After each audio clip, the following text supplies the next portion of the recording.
Filipino psychology. Psychology resulting from Filipino experience, thought, and orientation. Based on the total use of Filipino culture and language. Psychology in the Philippines.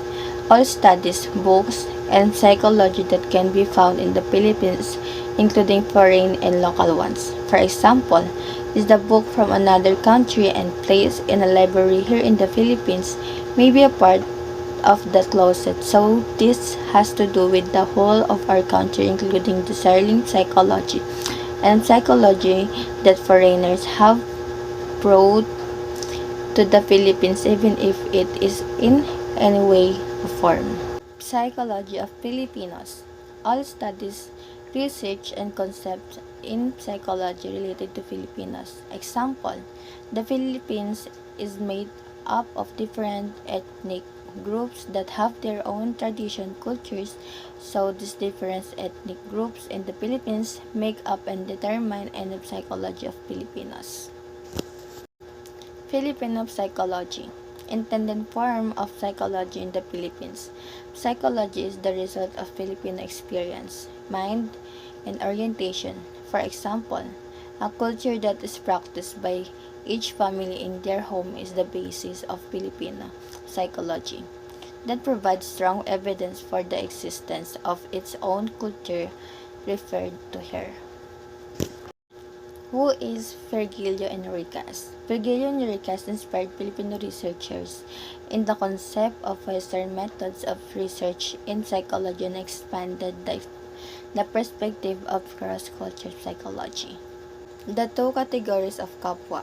Meanwhile, the second skill defined the leveling according the closeness of the will of participants and the researcher, from the most distant to the closest of will that these are. There are 5 domains in the contract: pakikitungo, pakikisalamuha, pakikilahok, pakikibagay, at pakikisama. Pantayong pananaw, from as far as perspective, aims to give a preliminary overview of what may yet turn out to be one of the most influential and controversial trends in the history of the Philippine social sciences. Began in the late 1970s as an indigenizing movement among a core of Filipino historians led by Zeus Salazar at the University of the Philippines. Who is Zeus Salazar? A Filipino historian, an anthropologist, psychologist, and a leading proponent of Pantayong Pananaw. He is best known as ama ng bagong historiographiyang Pilipino and the ama ng Pantayong Pananaw. He was one of the founders of Pambansang Samahan Sikolohiyang Filipino, asosasyon ng mga dalubhasang may hilig at interes sa kasaysayan at dika ng Pilipinas. Buhay sa liksikat sa kasaysayan, aplipo ng pangkasaysayan. Salazar's greatest contribution to social sciences in the Philippines was the definition of history and Pantayong Pananaw. Formal language. Formal language is less personal than informal language. It is used when writing for professional or academic purposes, like university assignments.